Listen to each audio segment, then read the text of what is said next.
अस्सलाम वालेकुम व्यूवर्स, कैसे हैं आप सब। उम्मीद करती हूँ कि आप सब खैरियत से होंगे। ठीक है, आप लोग काफ़ी अच्छे हैं। आप लोग सॉरी पता क्या है, हम अपने चैनल वालों को अस्सलाम वालेकुम बोले ना तो आगे से जवाब ही नहीं देते, बट आप में से काफ़ी लोग वालेकुम अस्सलाम बोल देते हैं और तबीयत भी पूछते हैं, तो हम बिल्कुल ठीक ठाक हैं। ठीक है, आप लोगों की दुआओं की वजह से हमारा इशू भी सोल्व हो गया, हम काफ़ी ठीक है, सब कुछ अच्छा जा रहा है। बस अगर नावल पढ़ रहे हैं जो उसमें सब कुछ अच्छा जाए तब, क्योंकि दिया ज़हरा का नावल पढ़े हैं तो वो कह रही है कुछ गड़बड़ होने वाली है, तो देखते हैं। उसके साथ ही आप नावल को कॉपी पेस्ट कर सकते हैं, अपलोड कर सकते हैं चैनल पे। डोंट वरी, कोई स्ट्राइक कोई कुछ भी नहीं आएगा। ठीक है, बस आप लोग दुआ में याद रखें, ये काम है कि आपने नावल का नाम नहीं हटाना, राइटर का नाम नहीं हटाना। ठीक है, राइटर को काफ़ी सपोर्ट करें। अगर आप टिकटॉक यूज़ करते हैं, आपको वीडियो एडिट आती है, तो उसके थ्रू राइटर को सपोर्ट करें, टिकटॉक पर वीडियो अपलोड करें ताकि ऑडियंस तक पहुँचे। ठीक है, उसके साथ ही ये कि जब उनका नावल ये वाला कंप्लीट हो जाएगा तब अपने चैनल पे अपलोड कीजिएगा। ठीक है, अगर आप साथ साथ ही कर रहे हैं, अभी भी कर रहे हैं तो कोई नहीं, अगर जिसने बाद में करना है ना तो वो कंप्लीट होने के बाद करें।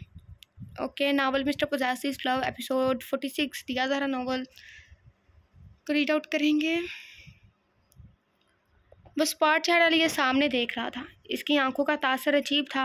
जहाँ गुस्से की हल्की सी रिमक थी, वहीं लापरवाही का तासर भी साफ वाज़ेह था, जैसे वो लापरवाह होना चाहता हो, लेकिन गुस्सा इस पर हावी हो रहा था। आप ठीक है ना? इसके बाजों को धीरे से पकड़ते इस शख्स ने इस लड़की को घिरने से बचाया था, जो नज़रें उठाए इसे देखते धीरे से इस बात में सर हिला गई थी। यमन वहीद सीधी हुई थी जब बासिल अहमद ने अपना नीचे गिरा बैग उठाते सीधा होते मुस्कुरा कर इसे देखा। वो गिरने वाली थी जब इस शख्स ने इसे बचा लिया था। मैं ठीक हूँ, मुझे एक मदद चाहिए थी आपसे। हाथों की उंगलियां बाहम जोड़ते वो हिचकिचाहट का शिकार होती बोली थी, जबकि कुछ दूर फासले पर खड़े इस शख्स ने सख्ती से जबड़े खींचे। वो गहरा सांस खींचा। और आप ठीक हैं? ये मेरे लिए बेहतरीन अल्फाज हैं। और क्या मदद चाहिए आपको? इसे मुस्कुरा कर देखते पहली बात पर जहाँ शख्स के लहजे में कुछ टूटी उम्मीदें थीं, वहीं दूसरी बात पर वो लहजे को नॉर्मल रखता बोला, मेरी दोस्त है फजर रिजवान। वो न जाने कहाँ चली गई है, कब से नहीं मिली मुझे लगा था वो वापस आ जाएगी, लेकिन वो फ्लैट नहीं आई। ऑफिस के बाहर खड़े वो इस शख्स को अपनी परेशानी बता रही थी, जिसने पिछले 4 साल से साए की तरह इसके साथ रहते इसकी मदद की थी, जिसकी आंखों का पैगाम कोई भी समझ जाता। यमन। बर्दाश्त की इंतहा होते एक तेज़ आवाज़ बुलंद आवाज़ ने यमन वहीद को पुकारा था। वो पैंट की पॉकेट्स में हाथ डालता इनकी तरफ बढ़ा, जबकि इसके चेहरे के स्पार तासरात देख यमन ने सामने खड़े बासिल अहमद को देखा था। यहाँ क्या कर रही हो तुम? ऑफिस के अंदर नहीं जाना क्या तुम्हें? ये ऑफिस है, लेट आने पर सज़ा भी दी जाती है। कोई जिम्मेदारी है आपको मिस यमन या नहीं? आईब्रू उठाते इसने मसनूई मुस्कुराहट लबों पर खींची थी। इसकी आंखों में सर्द तासरात थे। यमन वहीद हैरान हुई थी। वो शख्स कैसा था? वो पल में बदल जाता था। इसने पल में इसे तुमसे आप कर दिया था। मुझे कुछ ज़रूरी काम था सर, वो इसे देखते खूफकी से बोली थी, जिसने आंखें छोटी करते बासिल अहमद को देखा, जो अपने काले बैग पर गिरफ्त सख्त कर गया। तुम यहाँ क्या कर रहे हो? तुम्हें तो मैंने नमान मलक के केस पर काम करने को बुलाया था ना? बोला था ना? बहुत वक्त है तुम्हारे पास। इसे देखते हुए एक तरफा मुस्कुराहट सहसा। इसकी मुस्कुराहट मुस्मराइज करती ना थी, वो मुस्कुराहट पूरा असरार सी थी। सॉरी सर, बासिल अहमद ने झुके सर के साथ कहा और कदम पीछे लेते वहाँ से निकल गया। यमन ने मुंह बनाए इसे देखा। इसके साथ क्या कर रही थी तुम? वो ऑफिस की जानिब कदम बढ़ाने लगी जब इस शख्स ने इसकी कोहनी पकड़ते इसे अपनी तरफ खींचा। वो झटके से पलटी थी। ज़रूरी काम था। ऐसे क्यों घूर रहे हो तुम? वो लापरवाही से बोली थी, जबकि इसकी कोहनी पर इस शख्स की गिरफ्त सख्त तर हुई थी। एक सिसकी इसके लबों से आज़ाद हुई। इसने कोहनी पर इसकी दंसती उंगलियों के बाद इस शख्स की तनी हुई रगों को देखा। ज़रूरी काम तुम मुझे भी बोल सकती हो, शोहर हूँ तुम्हारा। वह तंजिया भुएं उठाते लफ्ज़ों पर दबाव देते बोला था। यमन वहीद ने इसके बदलते तासरात देखे। वह शख्स गिरगिट को मात देता था तासरात बदलने में। मुझे गवारा नहीं है शख्स का तुम्हें देखना, तुम्हें छूना, बल्कि किसी भी शख्स का तुम्हें देखना, तुम्हें छूना मुझे पसंद नहीं है। मुझे घरा गुजरा है तुम्हारा इस हवा में सांस लेना जिस हवा में वह शख्स सांस ले रहा था। तुम इससे 100 फुट की दूरी पर रहो। वह एक एक लफ्ज़ चबा चबा कर अदा कर गया था। यमन वहीद इसके इस कदर जनूनी अंदाज पर इसे देखती रह गई। इसने शिद्दत से अपने बाजू इस शख्स की गिरफ्त से आज़ाद करवाई थी। मेरी दोस्त का अता पता नहीं है, मैं इससे ये बोल रही थी और तुमने मुझे अभी तकलीफ़ दी है। इसने अपनी कोहनी की तरफ देखा, जहाँ इसकी उंगलियों के सुरख निशान वाज़ेह थे। मैं दे सकता हूँ यमन जाज़ब कमाल, तुम्हें तकलीफ़ पहुँचाने का हक़ रखता हूँ मैं। और रही बात तुम्हारी दोस्त की, तो मिलवा दूँगा तुम्हें मैं। मुझे अपनी परेशानियों का बताया करो, मैं बेवकूफ़ नहीं हूँ जो यूँ तुम्हारी रहगुजर में ख्वार होता बैठा हूँ। वल्लभ पीछे सख्त लहजे में बोला था। यमन ने संजीदगी से शख्स को देखा। वो गहरा सांस भरते इसे देखने लगी, फिर बाजू सीने पर फोल्ड किए। तुमने बताया मुझे तुम्हारी पहली बीवी कौन है? तुमने मुझे टाला ना, तो मैं क्यों बताऊं? बाई आंख छोटी करते वह कंधे झुकाते लापरवाही का तासर देते बोली थी। जाजिब कमाल ने भुएं सकेड़ कर इसे देखा। तुम्हें जलन हो रही है? वह लबों पर जबान फेरते ज़ेरे लब मुस्कुराया था। यमन ने दांत पीसते इसे देखा। तुम फिर मुझे टाल रहे हो। एक्सक्यूज़ मी सर, मैं घर जा रही हूँ, आज मेरी छुट्टी है। गहरा सांस फजा के सुपुर्द करते हुए इसके पास से निकलते इसे कंधा मारते ये जा वो जा, जबकि वो पलट कर इसे देखते कहका लगा कर हंसा। जला हुआ रेड रोज़। इसके पीछे खरामा कदम उठाते इसने इसके गुस्से से तने चेहरे की परवाह किए बगैर इसे छेड़ा। मैं दोबारा तुम्हें कभी अपनी शक्ल नहीं दिखाऊंगी, चली हुई हूँ ना मैं। गर्दन मोड़े वह तंग कर बोलती टैक्सी रुकवाते बैठ गई थी, जबकि वो इसके पीछे भागा। नहीं फ्रेश रेड रोज़, मेरी बात सुनो, वो तो मेरा जिगरी दोस्त है। इसके पीछे भागते वो आंख लगाता रह गया, जबकि वो टैक्सी में बैठकर जा चुकी थी। इसने नफ़ी में सर हिलाया। इसे मीटिंग पर जाना था। इसे शाम को मनाने का इरादा रखते वो ऑफिस चला गया। वैसे भी वो यही चाहता था वो ऑफिस ना आए। अब वो इसकी बीवी थी और वो इसकी जिम्मेदारी उठा सकता था। वो इस वक्त फ्लैट के दरवाजे के सामने खड़ा था। आज तीसरा दिन था। इस दिन वो जो रूट कर गई थी, फिर रात वापस घर ही नहीं आई थी। जाजिब कमाल शाम को घर पहुंचा तो वो वहाँ नहीं थी, वो फ्लैट गया था। तभी घर के अलावा वो वहीं हो सकती थी, लेकिन यमन वहीद ने दरवाज़ा खोला ही ना था और बाकी 2 दिन भी यूं ही गुजरे थे। आज तो वो इसे सरप्राइज़ देना चाहता था कि इसके दोस्त का इसे जैसे ही पता चला वो इसकी पहली बीवी की बीवी थी। वाह, वो गयान सिकंदर को भूल चुका था। वो फजर रिजवान को फ्लैट ले आए और वो खुद भी वहाँ आ गया था। यमन प्लीज़ दरवाज़ा खोल दो। पिछले 1 घंटे से वो अपना ऑफिस छोड़ छाड़ कर यहाँ खड़ा था और इस लड़की पर जैसे असर भी शख्स की ठीठ सोहबत का हुआ था। जैसे मैं तुम्हें आज अपनी पहली बीवी से मिलवाना चाहता हूँ। इसने कुछ सोचते आखिरी पत्ता फेंका। वो जो दरवाजे के साथ लगी थी, इसकी बात पर लबों को दांतों में दबाए पर सोच हुई थी। कोई ज़रूरत नहीं है, बस मैं आपको अपनी जली हुई शक्ल नहीं दिखाऊंगी। कैसे घूर रहे थे तुम मुझे, जैसे मैं इससे बात करके गुनाह कर रही थी। इसने बेसाख्ता इसे इस दिन का याद करवाया था। इसकी आवाज़ 3 दिन बाद सुनते ही शख्स को कुछ राहत मिली। तने हुए सांप कुछ पुरसुकून हुए थे। यमन, गुनाह ही है तुम्हारा किसी और से बात करना। और इस बेगैरत वो दांत पीसते चीखने के अंदाज में बोला, देखा, तुम्हें शर्मिंदगी नहीं है कि तुमने कितने गलत वे में बात की थी हम दोनों से। ये तो ऑफिस का टाइम है और मैं तो मिस यमन हूँ ना, मिस्टर जाजिब कमाल। वो तप्पे लहजे में बोली और इसकी बात दरमियान में ही काट दी थी। वो सर पकड़कर नीचे बैठ गया।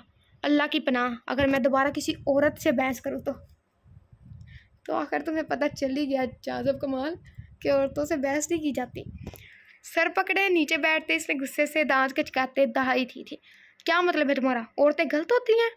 वो एकदम दरवाज़ा खोलते अपने बाजू की आस्तीन ऊपर चढ़ाते आईब्रो उठाकर बोली थी, जबकि दूसरे दरवाज़ा खुलने के बाद पर शख्स ने सर पकड़े ही सर उठाकर देखा, सामने देखा। इसके लबों पर मुस्कुराहट तेज़ी से उभरी। यमन मेरा। वो ज़मीन से उड़ते हाथ आगे करते इसे समझाने के अंदाज में आगे बढ़ा। जब इसे आगे बढ़ता देख इसने खींच कर दरवाज़ा धड़ाम से इसके मुँह पर बंद किया। इसका मुँह खुल गया था। वो आंखें फाड़े बंद दरवाजे को देखने लगा। हाँ।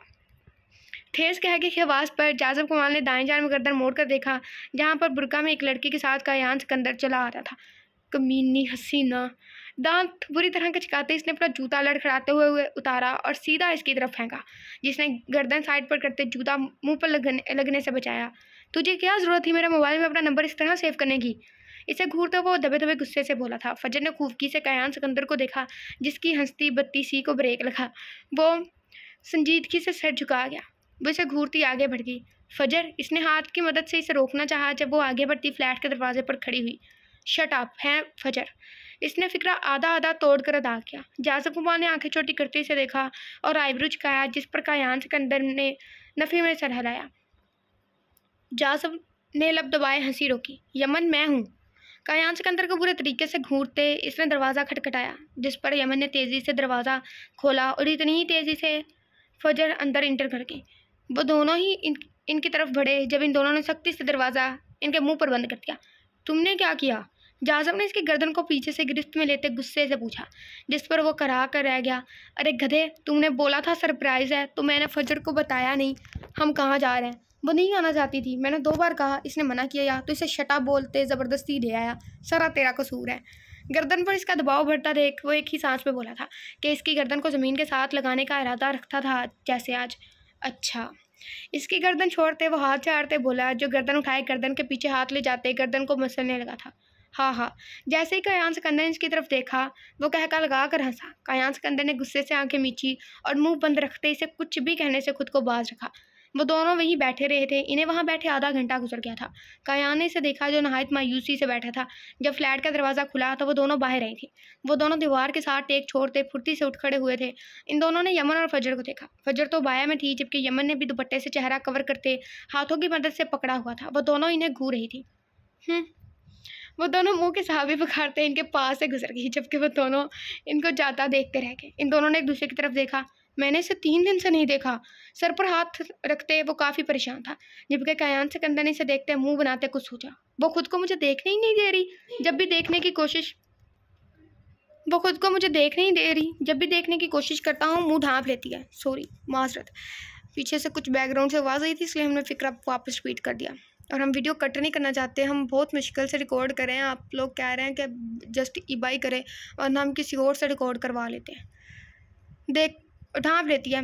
देखा ना तुमने, सारा तेरा कसूर है। मैं तो मजाक कर रहा था इसके साथ। जाजब को वाले जबड़े पीछते एक जोरदार मुक्का इसके कंधे पर रसीद कर दिया। वो जो ख्यालों में डूबा था हड़बड़ा उठा था। अबे साले, मेरे पास हल है इसका, तुम बस पता करो वो तो हूँ करके कहाँ गई है। मतलब वो पर अंगूठा रख के बोला था। जाजब गोवाल की आंखें चमकी, जबकि इसकी हूँ करके कहाँ गई हैं वाली बात पर इसका कहका छूटा था। अजीब है। वो दोनों बाजार में घूम रही हैं। हल क्या है? मोबाइल पर नजरें मरकूज किए जाजब कुमाल ने इसे देखा, जो एक कमरे से निकला था। इसकी शायद आंखें कुछ ज्यादा ही चमक रही थी। गुड, हल कमरे में है। निचला लब दांतों तले दबाए वो मुस्कुराहट रोकने की कोशिश में हलकान हो रहा था। जाजब कमाल ने शाकी नज़रों से इसे देखा, जिसने आंख के इशारे से कमरे में जाने का इशारा किया था और खुद साइड पर होकर खड़ा हो गया। जाजब इसे मशकूक नज़रों से देखता कमरे में चला गया। इसने बेड पर देखा तो उसका चेहरा तन गया था। वो मुठ्ठियाँ पीछता बाहर निकला। वो क्या है? गुस्से से तने चेहरे समेत वो इसे घूरते बोला, जो बड़े आराम से खड़ा था, जैसे इसका रिएक्शन जानता हो। यही हल है। सोचो, तुम्हारी बीवी कुछ ज़्यादा ही नाराज़ है तुमसे।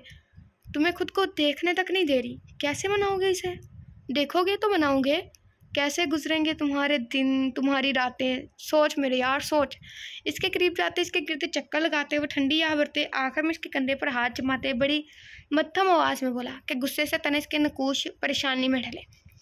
जाओ, अब सोच क्या रहे हो? देर हो जाएगी। पीछा कैसे करोगे? वो फिर से फ्लैट में बंद हो जाएगी। कलाई पर बंधी घड़ी पर टाइम देखते कायान सिकंदर ने इसे कमरे की तरफ धक्का दिया, जो जाते हुए कई बार गर्दन मोड़कर इसे देख रहा था। जा मेरा बच्चा, शाबाश। इसे पचकारने वाले अंदाज में कहते इसने कमरे की तरफ इशारा किया, जबकि वो दांत पीसते सख्त गुस्से में आया था। फिर इसे घूरते कमरे में चला गया। तकरीबन 15 मिनट बाद वो बाहर आया था। कयान सिकंदर ने इसे देखा। इसकी शायद रंग आंखें चमकी। इसने धीरे से फिर पैर से सर तक इसे देखा। अच्छे लग रहे हो। लबों पर उंगलियां जुमाते वो कहकर रोकने की पूरी कोशिश में था। इसे देखते इसने नॉर्मल लहजे में कहा, जिसने खुद की तरफ देखा। तुमने मुझे बाजी बना दिया। वो बड़े सब्बत से बोला। उसे खुद को बाया में देखते बोला था। इसकी बात और मरे हुए लहजे पर कयान का छतपाट कहका गूंजा। बाजा जी। हाँ, इसने इसके फिक्रे की तो सी की, जो बाया में खड़े झुंझला रहा था। ये वो इंतकाम था जब इस रात फ्लैट पर जाजब कमाल ने इसे अपनी बीवी बनाया था, और अब दिल ही दिल में कयान का भंगड़े डालने को दिल कर रहा था। बेगैरत। वो दांत पीसते इसकी जाने बढ़ा, जब वो आगे को दौड़ लगा गया। लेट हो रही है रांझे बाजी। हंसते हुए आगे दौड़ते वो पीछे को गर्दन मोड़कर बोला, जिस पर जाजब बड़े जबत से रुक गया। इसे बाद में देखने का सोच वो बुरखा ठीक करते, नकाब से चेहरा ढांपते कयान सिकंदर के साथ बाजार की तरफ निकल गया, जिसने खुद ने मास्क पहन लिया था। एक फ़नी सी एपिसोड इसलिए है क्योंकि राइटर बोल रही हैं आगे वो ना, मतलब जस्ट ब्लास्ट वाली एपिसोड देने वाली हैं। मतलब हीरोवान की और असीर और कलब की एपिसोड आएगी। उसके बाद में भी जाज़ब कमाल और शमन की कुछ एक एपिसोड आए, मतलब रिलैक्स वाली। फिर उसके बाद कयान का पास्ट ओपन होगा, और जैसे ही कयान का पास्ट ओपन होगा, वो बोल रही थी कि उसमें ना मतलब पास्ट बेशक छोटा हो, लेकिन उसका रिएक्शन, उसके साथ जो ट्विस्ट है ना, वो काफ़ी मतलब ना हैरान करने वाला है। मतलब उनकी तरफ से हैरान करने वाला, बाकी आप लोग देखो हैरान होते कि नहीं। और जैसे ही जिस एपिसोड में कयान का पास्ट ओपन होगा ना, उससे आगे वाली एपिसोड में साथ ही जाज़ब का राज ओपन होगा। नोट जाज़ब का पास्ट ओपन नहीं होगा, राज ओपन होगा। ठीक है, तो मतलब दोनों एपिसोड से मतलब साथ साथ ही होंगी। अभी एक झटका मिलेगा, साथ ही दूसरा भी मिल जाएगा। और देखना यह है कि क्या हम शॉक्ड होते हैं कि नहीं होते।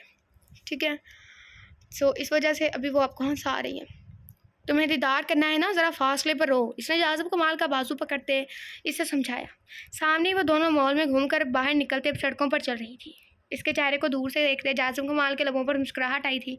मैंने बहुत ज़नमरीद देखे हैं, लेकिन वल्लाह अपनी बीवी के पीछे उसका दीदार करने के लिए बुर्का पहनकर बाज़ारों में घूमने वाला अल्ट्रा प्रो मैक्स ज़नमरीद पहली बार देख रहा हूँ। इसकी हालत से लुत्फ़अंदोज़ होते कायान सिकंदर हंसते हुए बोला, जो बुर्का से उलझ रहा था। इसकी बात पर खूंखार नज़रों से इसे देखा और इसके कंधे पर हाथ रखा। एक अदद सिंगल पीस ही हूँ ऐसा इस दुनिया में, वह बड़े मोहब्बत भरे लहजे में बोलता। इसके कंधे पर दबाव बढ़ा गया। कायान ने चीख रोकते इसका हाथ झटका। परे मार, अजीब सी फीलिंग आ रही है। इसने चलते हुए इसे साइड पर धक्का देते फेंका। बुर्का में अपना तवाज़ुन बरकरार न रखते वो दुकान के बाहर रखी चीज़ों पर गिरा। कायान ने मसनूई दांत निकाले कि वो इसे गुस्से से घूर रहा था। सीधा होते जाज़ब कमाल इसकी तरफ गुस्से से बढ़ा था, जो कदम आगे की जानिब डरते हुए लेने लगा था। और बुरके वाली बाजी, पीछे से दुकानदार की चंघाड़ती आवाज़ उपरी थी। इसकी बात पर जाज़ब कमाल का सांस अटक गया। इसने कायान सिकंदर को देखा, जो आंखें ज़ोर से मीच गया था। साफ लग रहा था वो हंस रहा है। ओए! पलटते जाज़ब कमाल ने फासले पर खड़े दुकानदार को कुछ कहना चाहा। अभी वो चंद लफ्ज़ ही बोला था कि कायान सिकंदर ने फुर्ती से आगे बढ़ते इसके मुंह पर अपना भारी हाथ जमाया और इसके कंधे पर हाथ रखते इसे अपने हिसार में लिया, बिल्कुल किसी शोहर की तरह। सॉरी भाई साहब। कायान ने दूर से हाथ खड़ा करते दुकानदार से माजरत की, जो बड़बड़ा रहा था। इसने मुझे बाजी कहा। गुस्से से तेज तेज सांस लेते जाज़ब ने इसका बाजू अपने कंधे से झटकते वो सदमे से बोला था, नहीं सिर्फ बाजी नहीं, बुरके वाली बाजी बोला है। गर्दन को इस बात में हिलाते कायान सिकंदर ने जैसे बड़े पते की बात करते इसके जुमले को दुरुस्त किया। वो जो गर्दन मोड़े दुकानदार को खूंखार नज़रों से देख रहा था। इसकी बात पर वह साकित होते गर्दन सीधी करते इसे देखने लगा। हाँ तू छिड़क ले पहले मेरे जख्मों पर नमक साले। इसकी गर्दन दबोचते वो हाथ का इशारा ज़मीन की तरफ करते गुस्से से बोला था। कायान ने अपनी गर्दन फिर से इसके शिकंजे से छुड़वानी चाहिए थी। कायान सिकंदर, एक नस्मानी जानी पहचानी आवाज़ पर इन दोनों ने गर्दन उठाते सामने देखा, जहां फजर के साथ यमन भी खड़ी थी। इन दोनों ने बेसाख्ता एक दूसरे की तरफ देखते थूक निकला था। फजर? वो दोनों सीधे हुए थे। फजर ने यमन को देखा, जैसे कह रही हो देखा वही है। फजर ने कायान सिकंदर को दूर से पहचाना था। तभी वो दोनों इस जानी बाई थी। ये कौन है? हैरत से साथ खड़ी बुरखे वाली को देखते फजर ने चुंबे से पूछा। कायान सिकंदर का सांस अब सही मायनों में अटका था। ये बाजी कौन है? यमन ने भी कायान सिकंदर को देखते एक सवाल किया, जबकि खुद को बाजी के जाने पर जाज़ब कमाल सदमे से कायान को देखने लगा। बाजा का बैंड बजने वाला है। वो कान खुजाते कायान सिकंदर इसके कान में अपना कान खुजाते कायान सिकंदर इसके कान में घुसते मध्यम आवाज़ में बोला, जानू। जाज़ब कमाल की आंखें चमकी। इसने फुर्ती से कायान सिकंदर की बाजू में बाजू डालते पतली सी आवाज़ में जुमला बोला, अस्तगफार। कायान ने बेसाख्ता अपने बाजू की तरफ देखा, फिर इसकी शैतानी आंखों में देखा और फिर फजर के बाद यमन की तरफ देखा। इसे खांसी का शदीद दौरा पड़ा था। आप मुझे धोखा दे रहे हैं अभी भी? फजर ने हैरत से इसे देखा। इसका दिल डूब सा गया था, जैसे बहुत कुछ गलत हो गया हो। कायान सिकंदर ने नफ़ी में तेज़ी से सर हिलाया। बाजी ये पहले से शादीशुदा है। यमन ने इसके बुरके वाले बाजू पर हाथ रखते तंदोतेज लहजे में कहा था। फजर ने नम आंखों से कायान को देखा। ये बाजी नहीं बाजा है। कायान ने गुस्से से कहते तेज़ी से जाज़ब कमाल का निकाह हटा दिया, जो मज़े से इसे देख रहा था। इस आफताब पर सामने देखने लगा, जहाँ यमन मुँह खोले इसे देख रही थी। बाजी नहीं बाजा। जाज़ब? वह हैरत से आंखें छोटी करते इसे देखते नफ़ी में सर हिलाते बोली थी। फजर रज़वान ने नासमझी से कायान सिकंदर को देखा। भाभी, ये आपके इश्क में रांझा बाजी बन गया है। कायान सिकंदर तेज़ी से एक साइड हो गया। इसे पता था अब इसकी शामत पक्की थी जाज़ब कमाल से। यमन ने तेज़ी से इधर उधर देखते इसका नकाब नीचे करते गुस्से से घूरा, जैसे समझ नहीं आ रही थी कि वो क्या बोले। रांझा बाजी। फजर नासमझी से कंधे चुकाती बड़बड़ाई थी। जाज़ब दुरखल्ला। दांतों पर दांत जमाते वो बुरके से झांकती इसकी काली आंखों को देखती तंग कर बोली, क्या? किसकी खाला? वो नासमझी से इसे देखने लगा तो कायान सिकंदर ने सर पर हाथ मारते फिर से हंसी दबाई। अरे साले, खल्ला मतलब? इसने इसके नज़दीक झुकते इसे हाथ मारते हाथ के इशारे से समझाया, जहाँ वो हाथों से पांचों उंगलियां खोले लानत की तरह इशारा कर रहा था। जाज़ब ने गर्दन उठाकर यमन को देखा और फिर कायान सिकंदर को। मुझे लानत दे रही है? वो हैरत से बोला। नहीं, लानत से थोड़ी नीचे वाला डिपार्टमेंट है। कायान ने समझदारी से बताया। लानत के भी डिपार्टमेंट होते हैं? वो आईब्रो चुका कर पूछने लगा। वो दोनों यूँ सवाल करने लगे जैसे बहुत अहम बात हो। हाँ यार, शादीशुदा हो ना? अब ऐसी ऐसी ज़बानें पता चलेंगी जो ज़िंदगी में कभी नहीं सुनी। सब्र रख बच्चा, शादीशुदा है ना तो सब पता चलेगा, और कर ले 2 शादियाँ। वो पहले तो गहरे अफसोस से बोला। इस ज़बान के वार से वो भी गुजर चुका था, कमरे और ज़मरे, इसलिए वो दुख समझता था। फिर तंग कर तीखे लहजे में बोला, यमन, फजर, वो दोनों अपनी बातों में मसरूफ़ थे। जब वो दोनों पैर पटकती आगे बढ़ गई, वो दोनों इनके पीछे भागे थे। इस शख्स को बाया में अजीब अंदाज में भागता हर कोई देख रहा था। वो चारों इस वक्त फ्लैट में मौजूद थे। वो दोनों किसी मुजरिम की तरह अपनी बीवियों के सामने बैठे थे जो इन्हें घूर रही थी। हद ही नहीं है कोई। गुस्से से बोलती वो दोनों सोफे से उठी और वहाँ मौजूद अपने अपने कमरे में घुस गई थी। कायान सिकंदर उठा और जाज़ब कमाल को देखते कंधे झुकाते फजर के कमरे की तरफ फट गया। इसने दरवाज़ा खोला। शुक्र था कि कमरा लॉक नहीं था। फजर, मेरी बात सुनो। वो एक कदम आगे बढ़ा। जब एक तकिया उड़ता हुआ इसके मुंह पर लगा था। वो इस अचानक मुसीबत पर बामुश्किल संभला। ज़रा शराफत नहीं है आप में? वो इसके सामने आती गुस्से से कमर पर हाथ रखते इसे घूरते बोली थी। रुको, चेक करता हूँ। नहीं, शराफत की एप्लीकेशन इंस्टॉल नहीं है। वो अपनी अजली लापरवाही से बोलता पहले तो खुद को देखने लगा, फिर इसे देखते बाकी जुमला मुकम्मल करते दांत निकाले। वो इसे घूर रही थी। अच्छा, ऐसा क्या? इसने मसनूई मुस्कुराहट से इसे देखते कायान सिकंदर का ही डायलॉग बोलते इसे तेज़ी से धक्का देते कमरे से बाहर निकाला था। वो कमरे से बाहर ज़मीन पर गिरते गिरते बचा। फजर ने दरवाज़ा ज़ोर से बंद किया तो जाज़ब कमाल का कहका गूंजा। बीवी को कैसे काबू करते हैं, मुझसे सीख। वो बड़े रौब से तंज से बोलता उठा और कमरे की तरफ बढ़ा जहाँ यमन गई थी। इसने हल्का सा दरवाज़ा खोल के सर अंदर किया ही था जब दरवाजे के साथ ही इसके पाँव देखते इसने नज़रें ऊपर उठा कर देखा जो इसे घूर रही थी। बाहिर, वो रौब से बोली। यमन, वो मैंने मनाया था। बाहिर, वो दांत कचका कर यूँ बोली जैसे दांतों के दरमियान जाज़ब हो। जाज़ब कुमार ने मासूमियत से इसे देखते गर्दन बाहर की दरवाज़ा बंद करने की तेज़ आवाज़ पर वो ज़मीन पर पीछे होकर बैठा। वो भी गुस्से में है। कयान को देखते वो हंसते हुए बोला, नाच ना जाने आंगन टेढ़ा। तंजिया इसे देखते वो इस्तज़ाइया मुस्कुराहट टबों पर सजाते बोला और वहाँ बने तीसरे रूम में चला गया। जाज़ब भी फर्श से उठता हाथ झाड़ता इसके पीछे गया था। यहाँ क्यों आए हो? बेड पर बैठे कयान ने दरवाजे पर खड़े नीम अंधेरे में नज़र आते इसके वजूद को देखते नॉर्मल लहजे में पूछा, एक बीवी ने निकाल दिया तो क्या हुआ? दूसरी बीवी तो है ना? बाजू पूरे खोलते इसने दरवाजे के तरफ दोनों तरफ रखते मखमूर नज़रों से बेड पर बैठे कायान सिकंदर को देखा। क्या? इसके इरादे कायान को खतरनाक लगे थे। वो आंखें खुले से देखने लगा। तुम्हें तुम्हारा हक नहीं दिया ना? मैं आज तुम्हें तुम्हारा हक दूंगा, माई फर्स्ट स्वीट हार्ट। इसकी जानिब बड़ी सरशार सी चाल से बढ़ते वो अपना कोट उतारते बोला तो कायान सिकंदर का सांस अटका। मैं तेरी बीवी नहीं, बेवा हूँ। इसे अपनी जानिब बढ़ता देख वो बेड पर खड़े होते तकिया पकड़े अपने बचाव में इसकी तरफ करते सदमे से बोला, गुस्ताख, जिंदा हूँ मैं। इसे उंगली दिखाते हुए इसे घूरते हुए बोलता बेड पर चढ़ गया, या अल्लाह मेरी इज्जत की हिफाजत करना। तेरा दिमाग खिसक गया है कमीने। इसे अपनी तरफ अजीब नज़रों से तकता पाकर वो छत की तरफ देखता, बाद में इसकी तरफ देखते बोला जो लब दबाए मुस्कुराहट रोकने की कोशिश में था, मैंने कहा ना मैं नाइंसाफ़ी नहीं करूँगा। अब तुम्हारे हक की बारी है नाजुक हसीना, तुम्हारे हुस्न ने मुझे मुतासिर किया है। कफलिंग्स खोलते इसने शर्ट कोहनियों तक फोल्ड करते कदम इसकी जाने बढ़ाए। मम्मा, इसकी तरफ तकिया फेंकते वो बेड से नीचे उतर गया। जाज़ब ने गुस्से से घूरा, शोहर बोल। वो गुस्से से संजीदगी से बोला और न चाहते हुए इसकी परेशान शक्ल देख इसका आखिर में कहका बुलंद हुआ, साला बाजा। वो दोनों बेड पर एक तरफ आते दोनों हाथ चेहरे पर रखते उदासी से बैठ गए। जब कायान सिकंदर बड़बड़ाया, कमीना, नाजुक हसीना। मुँह बनाते चेहरे को हाथों के प्यालों में बड़े वो हिचकी लेते बोला, हज्जापन। कायान दांत पीस अफसोस से बोला, रेड रोज़। वो भी इसी के अंदाज में पीछे बोला जब इन दोनों ने गुस्से से एक दूसरे की तरफ देखते एक दूसरे को घूरा। नहीं, तू पहले उतार ले नकल, उतार उदासी की भी नकल, कमीने साले। कायाने से देखते गुस्से से एक ज़ोरदार मुक्का इसकी कमर में रसीद किया जो करा कर रह गया।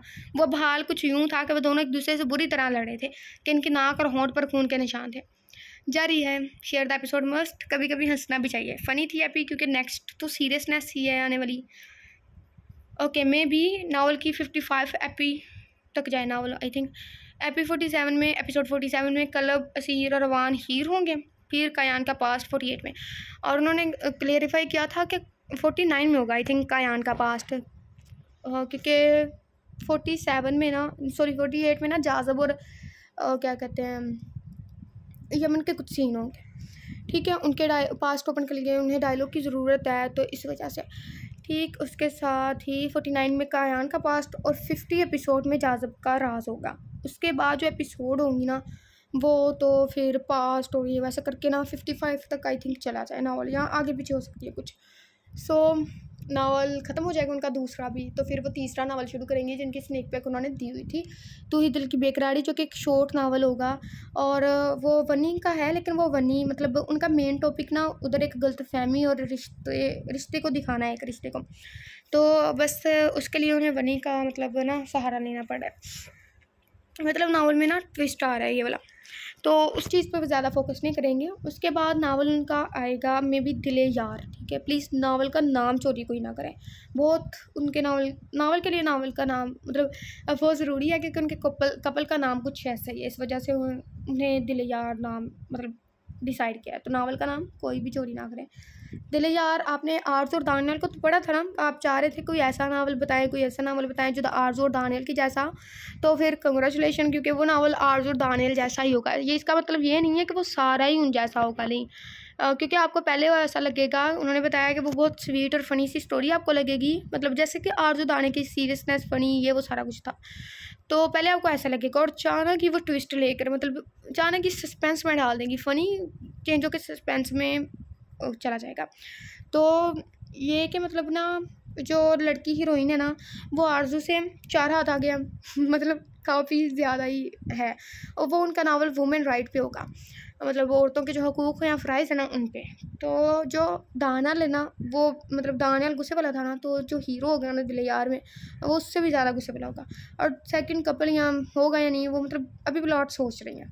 उसके बाद उनका एक सस्पेंसफुल नावल आएगा, तीसरा कौन था, ठीक है। नावल का नाम आप सुन के आपको लग रहा होगा कि दो के रिश्ते में तीसरा कोई विलन आएगा या तीसरा कोई हीरो आ सकता है, ऐसा कुछ भी, तो ऐसा सोचिएगा भी मत। नावल हॉरर नहीं है, नावल सस्पेंसफुल है, मतलब कोर्ट रूम ड्रामा पे है, जैसे अदालत पे है, इसलिए उन्हें वकील चाहिए। यहाँ वो स्टडी करेंगी थोड़ी ला की, तो उन्हें कोई ये चार्जेस पता चल सके, ठीक है। ये उनकी सारी प्लान है। बाकी भी उन्होंने काफ़ी स्टोरी सोची हुई है। मैं तेरी आदत का मारा वो इसलिए अपलोड नहीं कर रही, मतलब लिख नहीं रही, उनको डर है कि सीज़न 1 बहुत बेस्ट था, उसकी हैप्पी एंडिंग थी, एंड ठीक था, मतलब सीज़न 2 तो उसका बनता ही नहीं है ना फ़िलहाल, तो मतलब इसका कोई सीन नहीं है। और अगर मतलब होगा भी तो आपकी एक्सपेक्टेशन सीज़न 2 से काफ़ी ज़्यादा होंगी, क्योंकि उनका सीज़न 1 काफ़ी अच्छा था। तो इस वजह से वो नहीं लिख रही कि अगर थोड़ी सी मिस्टेक हुई ना, क्योंकि आप लोग सेम यही चाहेंगे कि आरज़ू की तरह ही अक्सर लोग चाहते होंगे कि वैसा ही हो, मतलब थोड़ा फ़नी सी लड़की हो, ऐसा कुछ भी, तो एक ही स्टोरी वापस नहीं लिख सकती। फिर दिले यार भी उनका थोड़ा सा वैसा ही होगा, तो वो भी सोच रही हैं कि दिले यार कोई मैं तेरी आदत का हमारा सीज़न 2 बना लें, या फिर वो लिखी ना सीज़न 2, फिर भी मतलब देखेंगे। उसके अलावा हम आपसे अगली वीडियो में मिलते हैं। अभी बैकग्राउंड से बहुत से कौवों की आवाज़ आ रही है, पता नहीं क्यों आ रही है, कहाँ से आ गए सारे।